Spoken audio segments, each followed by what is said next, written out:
sudah menjadi kewajibanku untuk membelanya, dan sudah semestinya kalau aku marah melihat kejahatan Ban Pilocia. Aku mengharapkan perjumpaan sekali lagi dengan pendeta iblis itu. Makin tak senang hati Lucian karena dianggapnya bahwa kematian pelacur itu membuat Kue Seng sakit hati, dan ini menandakan bahwa pemuda itu jatuh cinta kepada si pelacur.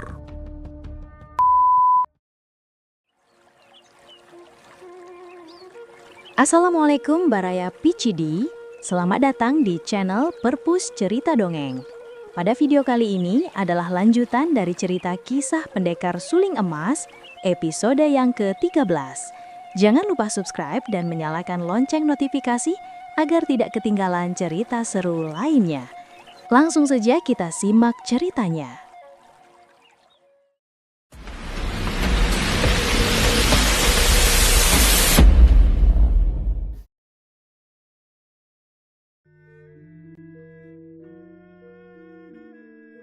"Apakah kau mencintai perempuan hina itu?"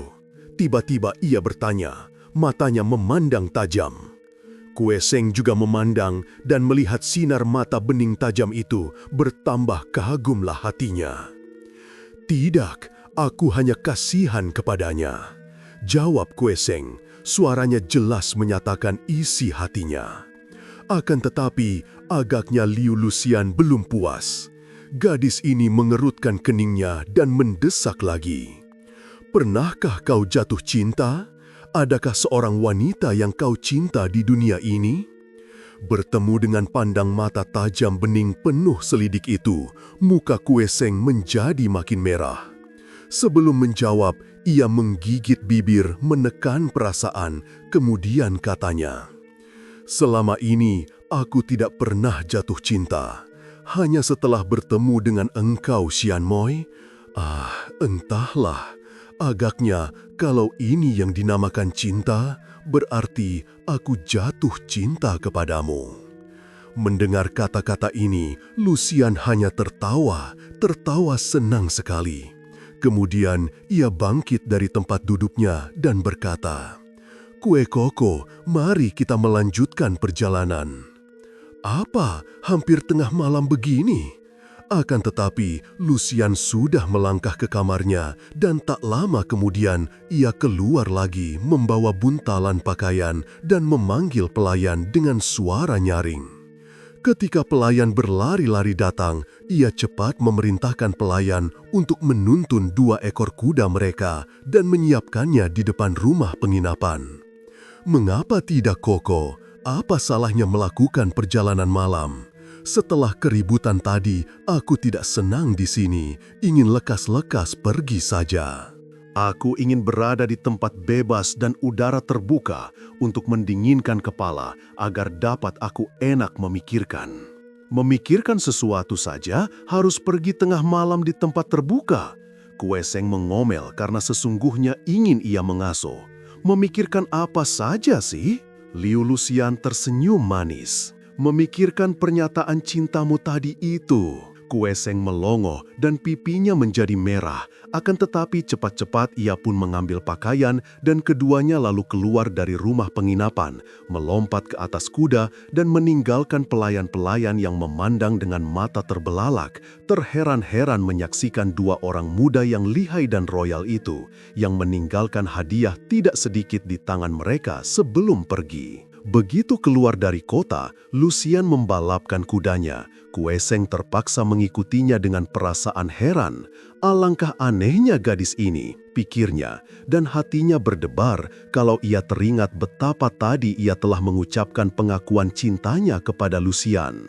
Akan tetapi ternyata gadis ini melakukan perjalanan setengah malam suntuk tanpa bicara, dan Kue Seng yang masih merasa malu karena pengakuan cintanya tidak berani bicara sesuatu, hanya mengiringi gadis itu dari belakang. "Hei, paman tukang perahu, mari kau seberangkan aku dan kudaku ke sana. Berapa biayanya? Ku bayar." Tukang perahu yang kurus dan bermata sipit memakai topi lebar itu segera meminggirkan perahunya, perahu yang cukup besar. Ternyata ia seorang nelayan karena di atas dek perahu tampak alat-alat pancing dan jaring. Di bagian belakang perahu duduk seorang anak tanggung memegang dayung bambu. Baiklah Nona, memang setiap hari kerjaku hanya menyeberangkan orang yang lari mengungsi. Akan tetapi, dari seberang sana ke sini, sungguh heran sekali pagi-pagi buta begini Nona malah hendak menyeberang ke sana, kata si tukang perahu dengan suara penuh keheranan. Lucian menuntun kudanya dan mengajaknya melompat ke atas dek perahu, sedangkan Kueseng mengikutinya tanpa banyak bicara. Dalam keadaan remang-remang, kini ia dapat melihat wajah gadis itu masih berseri-seri gembira dan cantik sekali. Kali ini Lucian melirik kepadanya dan tersenyum-senyum manis, akan tetapi juga tidak bicara apa-apa. "Ah Paman, kau tadi bilang apa?" Ketika perahu sudah meluncur ke tengah, Lucian bertanya, "Orang-orang mengungsi dari sana? Ada terjadi apa di seberang sana?" Si tukang perahu memandang, keningnya berkerut. "Apakah Nona belum tahu? Daerah Shanxi mulai geger. Sejak Gubernur Li Koyung berkuasa dan kerajaan Tang ditumbangkan, belum pernah terjadi kehebohan di kalangan rakyat. Akan tetapi, setelah Jenderal Muda Kam menentang kekuasaan gubernur dan tidak setuju dengan pemberontakan melawan kerajaan, keadaan menjadi geger karena Jenderal Kam mempunyai banyak pengikut. Malah sesungguhnya, rakyat banyak yang menyokong Jenderal Muda gagah perkasa itu. Banyaklah dilakukan penangkapan-penangkapan oleh gubernur dengan tuduhan memberontak. Dan bagaimana dengan jenderal itu? Apakah ditangkap juga? Dan di mana dia sekarang?" Lucian agaknya tertarik sekali, akan tetapi Kueseng mendengar semua itu dengan hati dingin. Memang, sama sekali ia tidak ada perhatian terhadap keributan negara yang tiada hentinya, semenjak pemberontakan yang terjadi puluhan tahun yang lalu terus-menerus, sampai tumbangnya kerajaan Tang dan tanah air menjadi pecah-pecah karena diperebutkan. Entah berapa banyaknya sekarang raja-raja dan raja-raja muda atau bekas-bekas gubernur yang mengangkat diri sendiri, mendirikan kerajaan-kerajaan kecil yang saling curiga-mencurigai, seakan-akan sekelompok anjing masing-masing mendekap sebatang tulang. Ia muak dengan itu semua. Muak melihat manusia-manusia yang demi mencari kemuliaan dan kedudukan duniawi berebutan tak tahu malu, mempergunakan rakyat yang dipecah-pecah untuk memihak demi kepentingan masing-masing tanpa menghiraukan korban berjatuhan di kalangan rakyat jelata yang selalu hidup miskin dan bodoh. Mana bisa Jenderal Kam ditangkap, biar gubernur sendiri takkan berani menangkapnya, hanya berani menangkapi rakyat yang tak berdaya. Pula, tanpa adanya jenderal yang gagah perkasa dan dicintai rakyat itu, bagaimana mungkin Shanxi akan dapat bertahan terhadap serangan dari luar? Paman yang baik, bukankah jenderal itu bernama Kam Si-ek? Betul. Bagaimana Nona dapat mengenal nama jenderal kami itu, sedangkan tadi Nona tidak tahu apa-apa tentang keributan di daerah Shanxi? Kini Kueseng mulai memperhatikan, apalagi ketika disebut nama Kam Si-ek. Ia sudah mendengar akan kehebatan sepak terjang jenderal muda itu. Bahkan belum lama ini, Kam Si-ek muncul pula di pesta Bengkau dan telah memperlihatkan sikap dan wataknya yang memang gagah perkasa ketika mencegah Lucian menjatuhkan tangan maut kepada seorang pengagumnya. Seorang pemuda gagah yang berwatak satria tidak melayani tantangan Lucian, padahal pemuda yang menjadi jenderal itu belum tentu kalah oleh gadis putri Bengkaucu ini. Laki-laki yang tidak tunduk oleh wajah cantik, tidak seperti aku, demikian Kueseng memaki diri sendiri. Sian Moi, kau menyeberang sungai ini, apakah hendak melakukan perjalanan ke utara? Mau kemanakah? Ingat, perjalanan ini adalah perjalananku.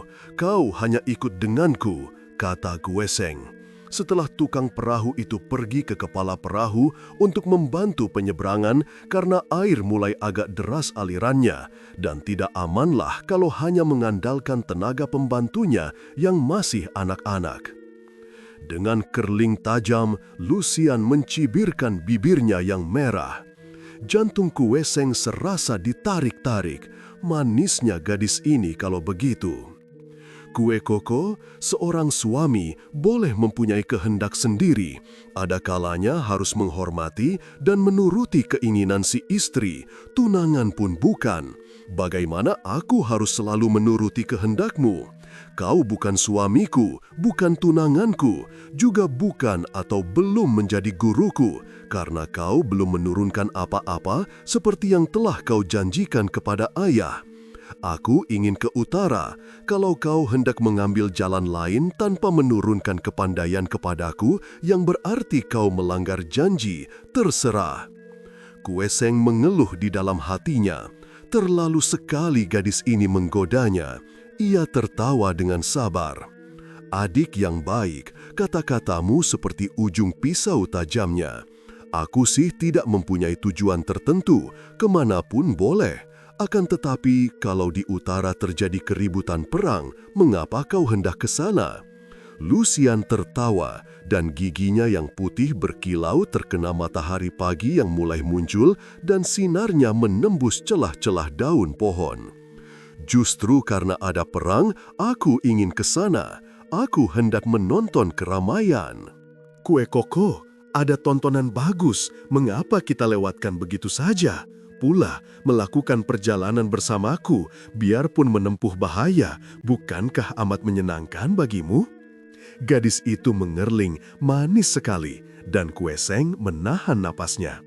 Sinar matahari pagi jatuh pada kepala gadis itu, membuat sekeliling kepala seperti dilingkungi sinar keemasan. Kau cantik sekali, Moi-moi, katanya perlahan, penuh kekaguman. Lucian tertawa, gadis di pagi hari belum berhias. Mana bisa cantik? Ih, kau sudah mabok lagi, Koko. Kini bukan mabok arak, melainkan mabok asmara.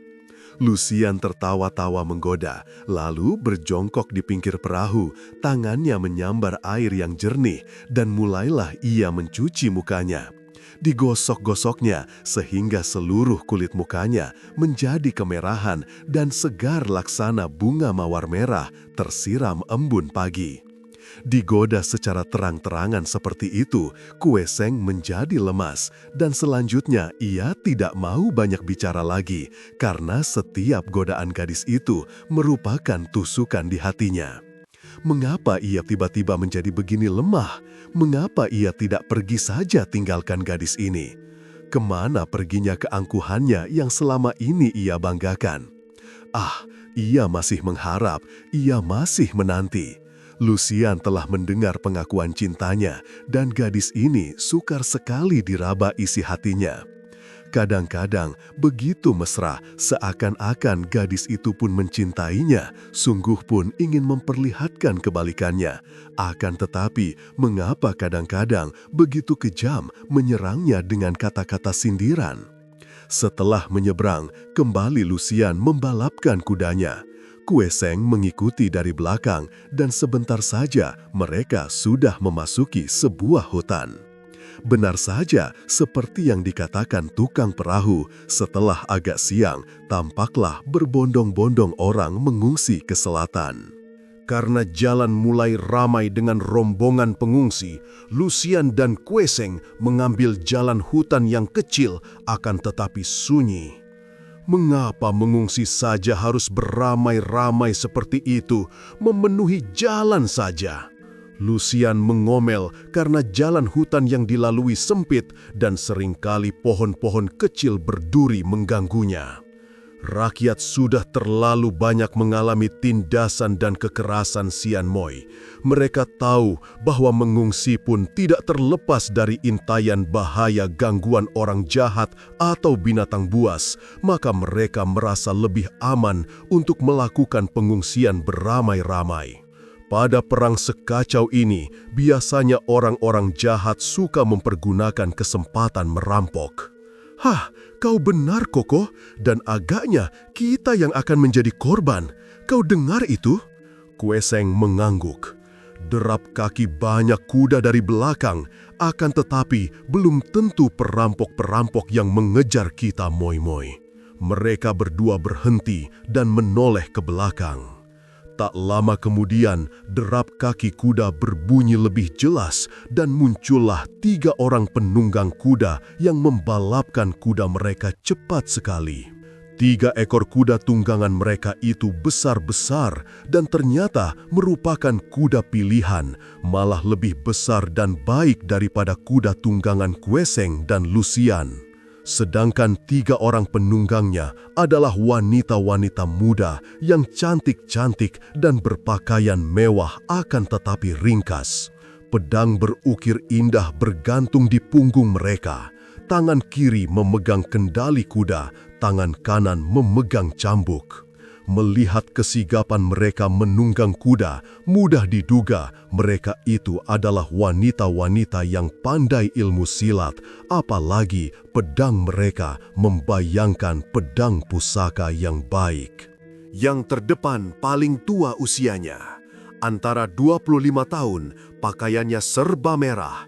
Yang kedua berusia 20 tahun, pakaiannya serba kuning. Dan yang ketiga baru 18 tahun, berpakaian serba hijau. Melihat raut muka mereka, dapat diduga bahwa mereka itu kakak beradik dan sukar dikatakan mana yang paling cantik di antara mereka. Semua cantik dan pandang mata mereka tajam. Akan tetapi, wajah yang berkulit halus itu diperbagus lagi dengan bedak dan yanci, pemerah bibir atau pipi, sehingga menimbulkan kesan di hati Kueseng bahwa 3 orang wanita ini adalah gadis-gadis pesolek seperti Ang Xiao Hua. Berbeda dengan Liu Lucian yang ia lihat tak pernah memakai bedak dan yanci, sungguh pun hal ini memang tidak perlu karena kulit muka Lucian sudah terlalu putih halus dan bibirnya selalu merah membasah, pipinya kemerahan seperti buah apel masak. "Minggir, minggir!" 3 orang gadis itu berseru nyaring tanpa mengurangi kecepatan lari kuda mereka. Padahal jalan itu sempit sekali. Terpaksa Kueseng menarik kendali kudanya, dipinggirkan. Melihat Lucian tetap membiarkan kudanya menghadap jalan, Kueseng tidak mau membiarkan keributan terjadi. Ia meraih kendali kuda tunggangan Lucian dan menarik binatang itu minggir pula. 2 ekor kuda tunggangan pertama dan kedua lewat cepat sekali dan tercium bau harum minyak wangi. Kuda ketiga yang ditunggangi gadis termuda melambat dan gadis ini mengerling ke arah Kueseng, lalu melempar senyum. Setelah melirik penuh arti, barulah gadis ketiga ini membalapkan kudanya lagi. Kueseng cepat menggerakkan tangannya menangkap pergelangan tangan Lucian. Gadis ini menggenggam jarum-jarum yang merupakan senjata rahasia dan yang tadinya hendak ia sambitkan kepada 3 orang gadis itu. "Moi-moi, mengapa mencari gara-gara dengan orang-orang yang sama sekali tidak kita kenal dan tidak ada permusuhan dengan kita?" Lucian menjebirkan bibirnya. Kebiasaan yang selalu membetot jantung Kueseng, lalu menyimpan kembali jarum-jarum rahasianya. "Menjemukan, Koko, apakah kau selalu menjadi lemah hati dan siap menolong setiap orang perempuan cantik?" Merah kedua pipi Kueseng. "Bukan begitu, Moi-moi. Aku hanya suka menolong kepada orang yang perlu ditolong, tak peduli dia perempuan atau laki-laki. Akan tetapi, mereka itu tadi tidak mempunyai salah apa-apa. Mengapa hendak kau serang?" "Tidak salah apa-apa? Ih, kenapa matanya lirak-lirik seperti tukang copet?" Kueseng tertawa geli mendengar ini. "Tukang copet? Hahaha, perumpamaanmu sungguh tak tepat. Masa gadis cantik menjadi tukang copet? Dan lagi, aku si miskin ini apanya yang patut dicopet?" Lucian tersenyum juga. "Apalagi kalau bukan hatimu yang akan dicopet." Kueseng membelalakkan matanya memandang, akan tetapi gadis itu hanya mentertawakannya tanpa menutupi mulut, memperlihatkan deretan gigi putih dan lubang mulut kemerahan. Kueseng merasa ditertawakan, hatinya sebal dan sakit. Mari kita lanjutkan perjalanan. Akhirnya ia berkata agak marah, akan tetapi Lucian tetap tertawa-tawa ketika membedal kudanya di belakang pemuda itu. Ah, kau terburu-buru amat. Apakah hendak mengejar pencopet dan menyerahkan hatimu? Dia manis sekali, Kui Koko. Kerlingnya tajam dan mengundang tantangan. Berkali-kali Lucian menggoda, akan tetapi Kui Seng tidak menjawab dan terus membalapkan kudanya. Akan tetapi, agaknya 3 orang gadis tadi pun melarikan kuda cepat sekali. Buktinya, sampai 3 hari mereka berdua belum juga dapat menyusul 3 orang gadis itu. Pada hari keempatnya, setelah bermalam di dalam hutan yang dingin, Kue Seng dan Lucian melanjutkan perjalanan. Di persimpangan jalan, mereka melihat banyak orang pengungsi pula. Akan tetapi, anehnya, mereka itu bukan berjalan ke selatan. Sebaliknya, mereka menuju ke utara. Bukan hanya Lucian yang merasa heran, juga Kue Seng keheran-heran, sehingga pemuda ini menanya kepada seorang pengungsi laki-laki yang sudah tua. "Lopek, kalian semua hendak mengungsi kemanakah?" "Kemana lagi kalau tidak ke Benteng Naga Emas? Hanya di sanalah tempat yang aman bagi kami, karena Kam Guan Sui, Jenderal Kam, berada di sana." "Mengapa di lain tempat tidak aman, Lopek? Apakah yang mengancam keselamatan kalian?" Kue Seng mulai tertarik, sedangkan Lucian juga mendengarkan dengan penuh perhatian. Mendengar pertanyaan ini, kakek itu memandang heran. "Kongcu datang dari manakah sehingga tidak tahu keadaan di sini? Di mana-mana terdapat manusia-manusia serigala. Bala tentara gubernur merajalela, mengganggu penduduk, dan merampok harta, memperkosa wanita dengan alasan membasmi pemberontak.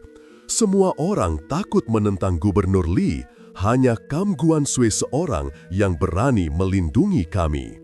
Kongju dan Nona sebagai orang-orang asing sebaiknya jangan melakukan perjalanan di daerah ini, berbahaya."